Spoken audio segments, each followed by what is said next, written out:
কপালে অবস্থা। কি আছে দেখে লো কাঁঠাল বাবা, বলে এত আমি শক্ত। কিনলে বলে ভালো হয় না, আজকে কাঁঠাল সেই যাচাই করবো আজকে দেখি। তুমি আসলে তো মানুষও চেনো না, কাঁঠালও চেনো না, কিছুই চেনো না। দেখি দেখি কিরকম বাবা হয়। শক্ত, এখানে এত শক্ত কেন? অনেক শক্ত এই জায়গায়। দেখি কি অবস্থা দেখো, এই জায়গায় বাবা এরকম অনেক শক্ত, এটা মানে পাকেনি এই জায়গায়। আচ্ছা, তাই এটা এত শক্ত কেন? আজকের কাঁঠাল আগের দিনের মতো ভালো না। এদিকে দু একটা করে খুলে নিতেছি দেখি। আজকে কিনে কি ধরা খাইছে দেখেন, কাঁঠাল এখনো পুরুষ্ট হয়নি। আর এই যে দেখেন কাঁঠালের কুয়া দেখলেই বোঝা যাচ্ছে। আর কাঁঠাল দেখেন অবস্থায় কাঁঠালই নেই, এগুলো খাওয়া আইসক্রিম এমন ঠকা খাইছে, মানে সে সব কিছুতেই এইভাবেই ধরা খাই, বুঝি না আমি ব্যাপারটা। সেদিন একটা তো ভালো হয়েছে।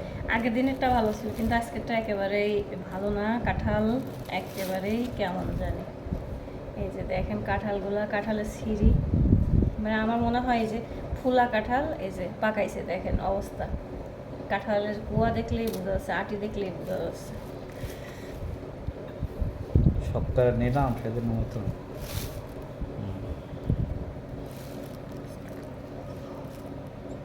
এই যে হলো কাঁঠালের এই অবস্থা।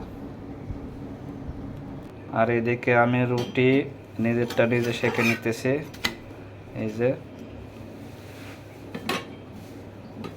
এইভাবে সেঁকে নিতেছি আমি।